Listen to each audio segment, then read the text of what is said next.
Good day locals! Ngayong araw ay nandito po tayo sa makasaysayang simbahan ng Marsoing Church na matatagpuan dito sa Malolos, Bulacan.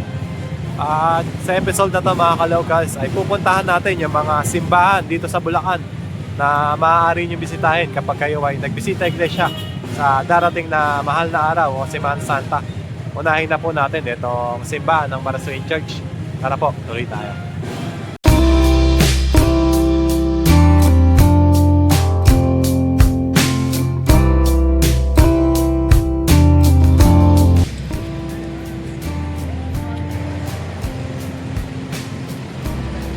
Ang bantayog ni Emilio Aguinaldo Ipami mga ka-locals dito sa Marsoing Church.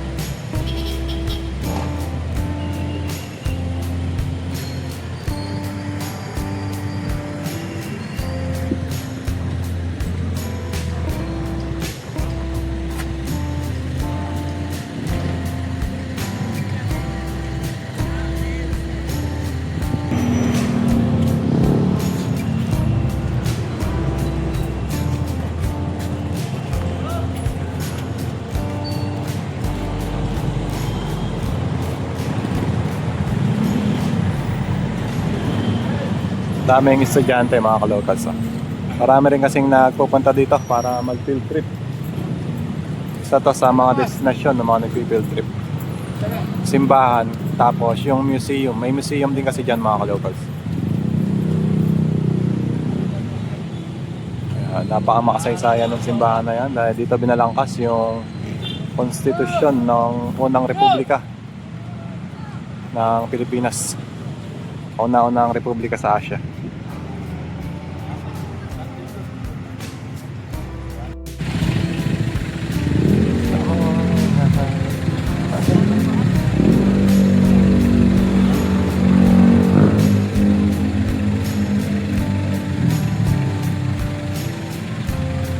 Tuloy tayo mga kalobas. Pasok tayo sa loob ng simbahan.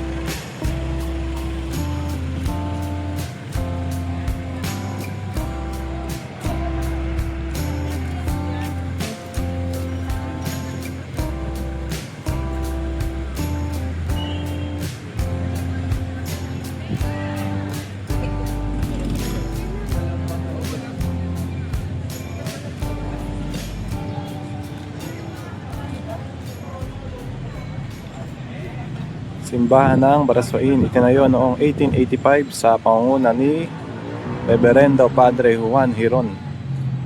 Dito naganap ang pagpupulong ng Kongresong Revolusyonaryo na binuksan noong Setyembre 15, 1898. Naging luklukan din ng unang Republika ng Pilipinas na pinasinayaan noong Enero 23, 1899 sa pamumuno ng Pangulong Emilio Aguinaldo. Ipinahayag na isang pook pangkasaysayan sa bisa ng kautosang pangpanguluhang bilang 260 1 Agosto 1973. Sinaayos noong 1997 bilang paghahanda sa pagdiriwang ng sentenaryo ng Kalayaan 1998. Ayan, tuloy tayo mga kapatid.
Yung labas tayo mga ka-locals dito sa may gilid ng simbahan.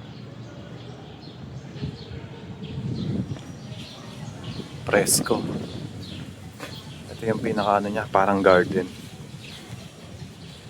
Ayan. Tapos yan yung museum. Ayan, pwede kayo magpunta dyan mga ka-locals. Wala siyang entrance, libre lang dyan. Dyan nakalagay yung mga mga tawag dito, mga historical na bagay-bagay.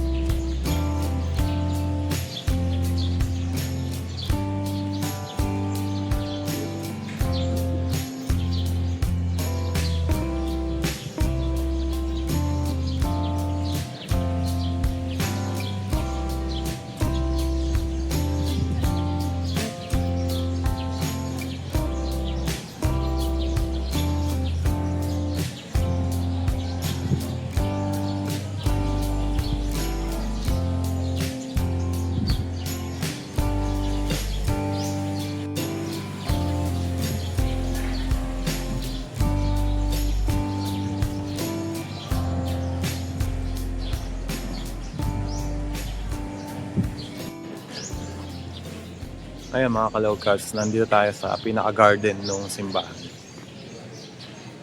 Ganda rito, presko.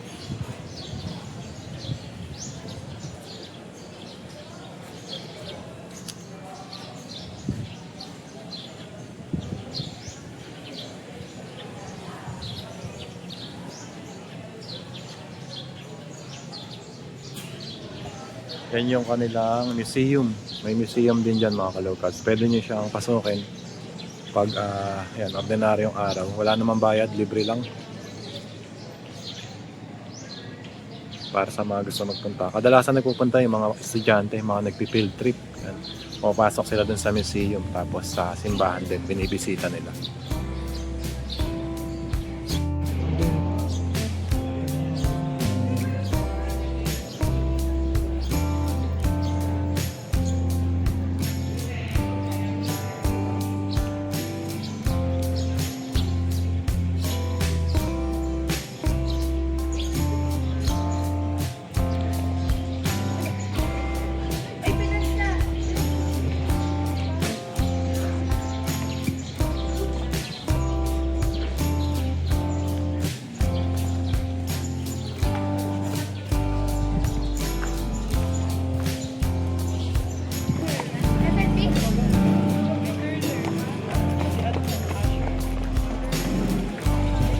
Mga estudyante yata sila, mga nagpo-photoshoot.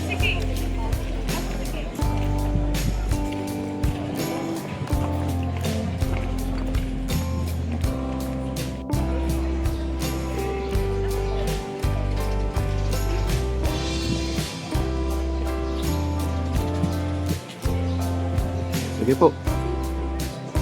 Sama kayo sa vlog ko. Kami ang mga kababaihan ng mga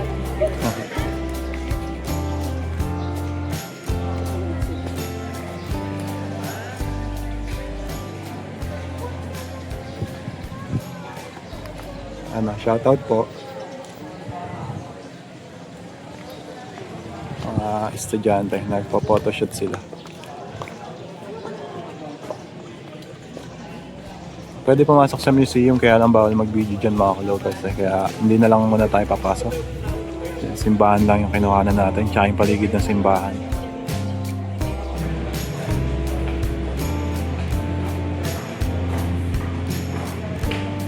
Yung sasakyan ni Emilio Aguinaldo, mga ka-locals.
At yan, yung simbahan ng Barasoy in Charge, mga kalocals. Nakita nyo naman po, napakaganda.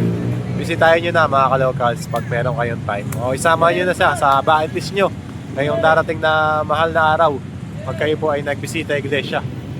At paki-subscribe na rin mga kalocals sa ating YouTube channel at paki-share na rin yung video natin. Hit nyo na rin yung notification bells mga kalocals para lagi po kayong updated sa mga videos natin.